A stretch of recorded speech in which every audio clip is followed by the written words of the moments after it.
Gospodin s vama. Čitanje Svetog evanđelja po Luki.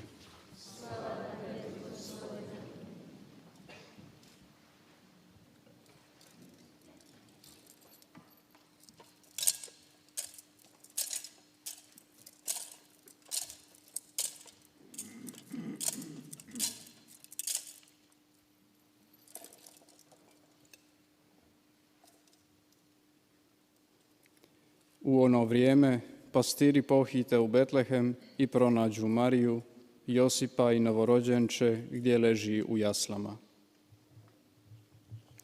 Pošto sve pogledaše, ispripovjediše što im bijaše rečeno o tom djetetu.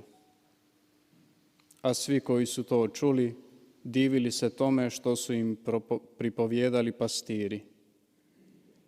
Marija u sebi pohranjivaše sve te događaje i prebiraše ih u svome srcu. Pastiri se zatim vratiše, slaveći i hvaleći Boga za sve što su čuli i vidjeli kako im je bilo rečeno.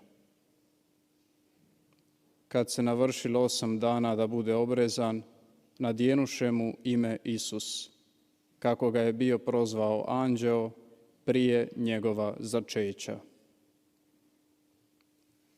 Riječ Gospodnja.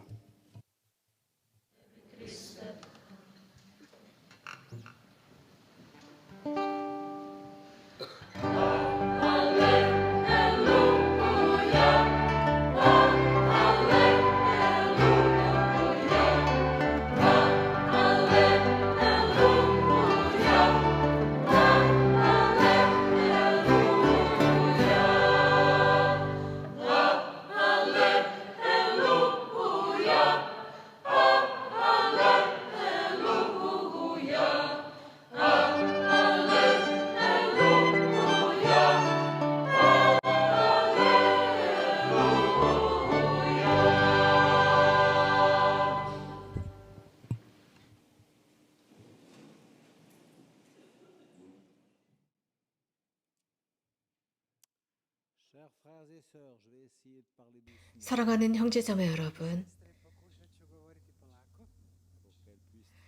천천히 강론을 하도록 하겠습니다. 그래서 통역이 제대로 되도록 노력해 보겠습니다.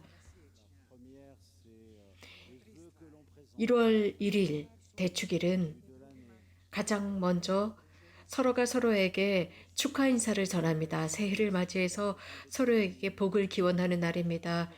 서로에게 건강을 기원해 줍니다. 특별히 이 팬데믹 시기를 지내면서 정말 이 새해, 이 한 해, 우리가 맞은 한 해에 서로의 건강을 기원해 줍니다. 이미 여러분들이 들으신 것처럼 전례는 항상 모든 사람들에게 희망을 줍니다. 우리는 오늘 민수기의 말씀을 들었습니다. 그래서 이러한 민수기의 축복의 말씀은 아주 유명합니다. 특히 프란치스코 성인께서 이 민수기에 등장하는 축복의 말씀을 좋아하셨습니다. 그래서 아시지 프란치스코 성인께서는 민수기에 등장하는 이 축복의 기도를 자주 사용하셨고 사람들을 위해서 사용하신 기도입니다. 성서에 의한 이 축복 기도, 프란치스코 성인께서 자주 하셨던 이 축복 기도, 주님께서 그대에게 복을 내리시고 그대를 지켜주시리라. 여러분들의 가정을 지켜주실 것이고 여러분들의 깊은 마음을 축복해 주실 것입니다.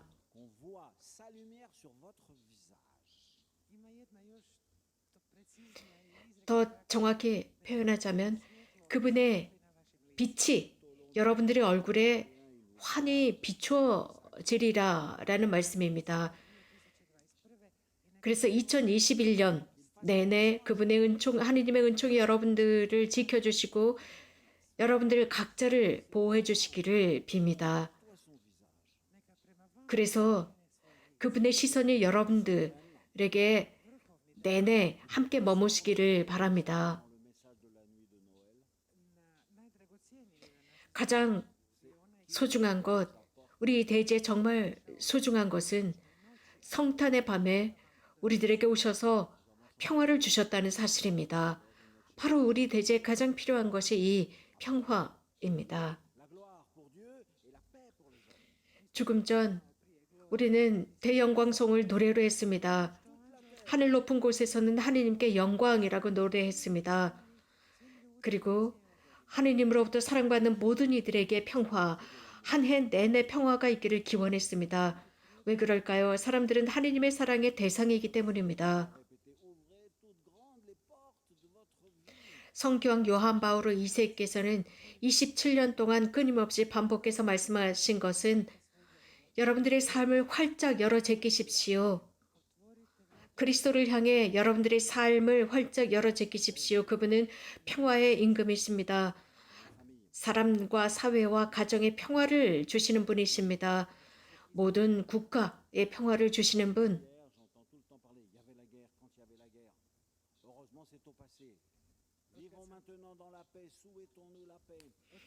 제가 어제 저녁 이곳 메주거리에 도착했을 때 이곳은 사실 전쟁이 있었고 전쟁의 와중 속에 굉장히 힘들었지만 지금은 평화를 느낍니다. 그리고 서로가 서로를 위한 평화의 인사를 나누고 평화를 기원해주는 곳임을 발견했습니다. 많은 가정, 많은 국가, 이 세상의 많은 가정과 많은 국가에 여전히 내전이 있습니다. 그들의 평화를 위해서 함께 기도합시다.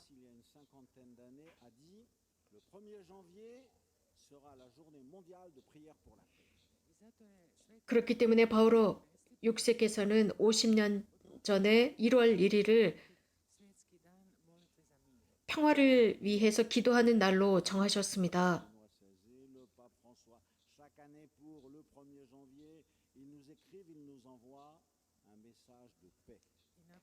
또 교황 요한 바오로 2세께서도 그러셨고 베네딕토 16세 교황님이나 프란치스코 교황님께서는 매년 1월 1일이 되면 평화의 메시지, 평화의 담화문을 발표하십니다.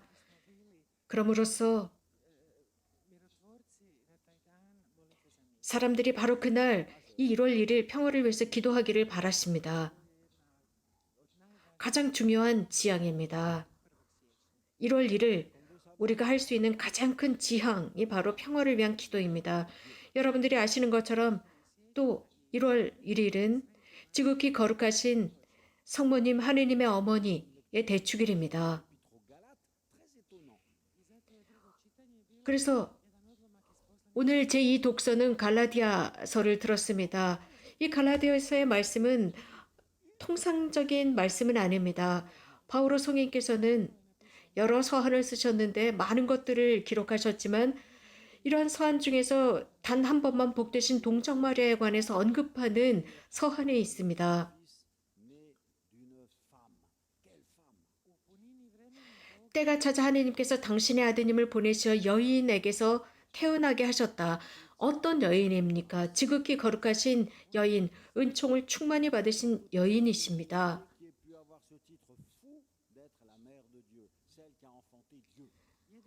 모든 인류 역사 속에서 유일하게 단 한 분이신 여인, 하느님의 어머니로 불리시는 그분, 곧 이 세상에 하느님의 아드님을 모시고 오신 바로 그 여인.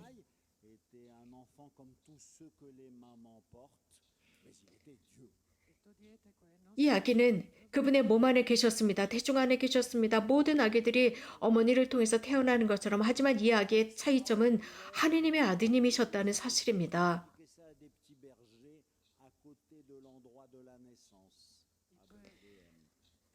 그렇기 때문에 하느님께서 당신의 천사들을 보내셔서 사람들에게 이것을 설명하도록 했습니다.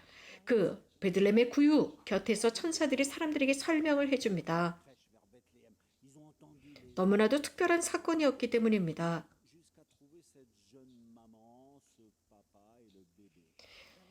그 목동들이 뛰고 또 뜁니다. 뛰어서 천사들의 메시지를 듣고 계속 달립니다.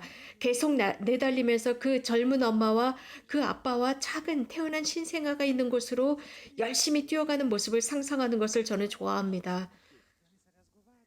그리고 자신들이 거기에서 즉 천사들이 자신들에게 이야기해 준 것을 그 부모에게 전해줍니다. 그리고 복되신 동정 마리아를 그들은 바라봅니다. 이 목동들은 아무것도 몰랐습니다. 그러나 성모님은 모든 것을 다 알고 계셨습니다. 9개월 동안이나 그 아기를 태중에 모시고 계셨기 때문입니다. 그 목동들은 계속 천사들이 말해준 것을 감격에 겨워서 말하고 또 전하고 전합니다. 그러나 성모님은 침묵 중에 계십니다. 그 목동들이 계속 전합니다. 거기에서 성모님은 어쩌면 그만해라. 그만 이야기해도 된다라고 하실 수도 있었을 것입니다. 그만하십시오. 라고요. 하지만 여러분들이 복음에서 들으신 것처럼 성모님께서는 이러한 모든 것을 마음에 간직하셨습니다. 간직하시고 묵상하셨습니다. 빛을 가져다 주셨습니다. 그 아드님께서 세상에 빛을 가져다 주셨고 매우 큰 선물, 한 여인에게 큰 선물을 주셨습니다. 성모님은 침묵 중에 있었습니다. 아무것도 모르던 그 목동들이 성모님께 와서 많은 것을 설명하려고 노력하는 그 순간 성모님은 침묵 중에 듣고 계십니다.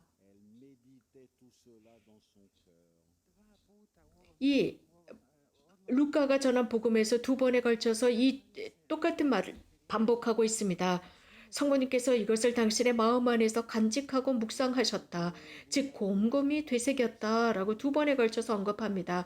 성모님은 하느님의 어머니이십니다. 이미 여러분들이 아시는 것처럼 성 바울의 6세께서는 교회의 어머니라고 선포하셨습니다. 모범이 되십니다. 모델이 되십니다. 우리를 위한 모델이십니다.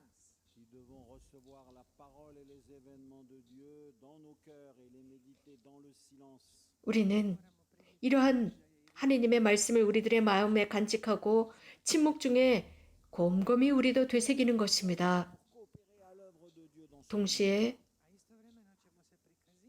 우리에게 이러한 활동에 참여하도록 초대해 주십니다. 세상 안에서 말입니다. 그러기 위해서 이 세상에 예수님께서 선사되셔야 했습니다. 이것은 마리아의 기적이고 마리아의 아름다움이셨습니다. 이것이야말로 저의 희망입니다. 여러분들도 오늘 이 새해를 맞이하시면서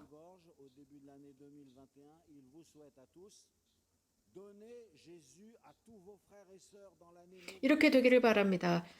불란서의 추기경님께서 메주거리에 2001년 초엽에 이곳을 찾아오셔서 새로운 한 해의 모든 사람들에게 축하 인사를 전하셨습니다. 그렇게 하기 위해서는 하느님의 말씀을 여러분들 안에서, 여러분들의 마음 안에서 곰곰이 되새겨야 합니다.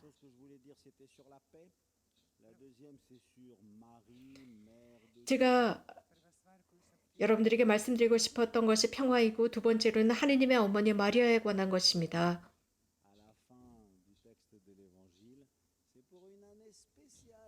세 번째로는 오늘 복음 끝 무렵에 특별한 한 해를 우리가 맞이했다는 것입니다. 프란치스코 교황님께서는 이 올해 2021년을 성 요셉의 해로 선포하셨습니다. 성 요셉은 많은 말씀을 하시지 않습니다. 복음에서 성 요셉은 모든 것을 보살핍니다. 모든 것을 살피고 보살피고 세심하시지만 말씀이 없으십니다. 단 한 말씀도 하시지 않습니다. 복음에 의하면 말입니다. 성 요셉은 예수님과 많은 말씀을 하셨고 또 교육을 시키셨고 좋은 아버지로서 아들을 교육시키셨다고 저는 생각합니다.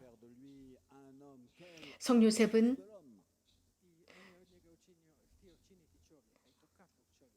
하느님의 아들을 아주 위대한 한 남성으로 만들고 싶어 하셨을 것입니다.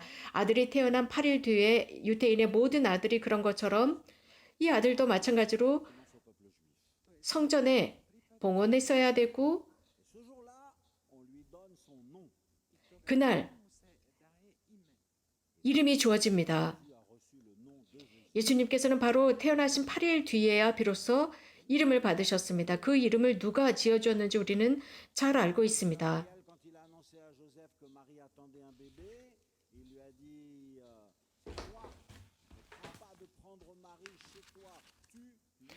가브리엘 천사가 요셉에게 꿈속에서 요셉에게 발현했습니다. 그리고 마리아를 취하는데 두려워하지 말라고 했습니다. 하느님의 아들이고 그 이름을 예수라 할 것이다 라고 했습니다. de Noël, dans ce 1er janvier, jour de la circoncision de Jésus, je veux que nous tournions nos regards vers 그렇기 때문에 예수님께서 태어나신 8일 뒤에 예수님은 할례를 받으시면서 이름을 받으셨습니다.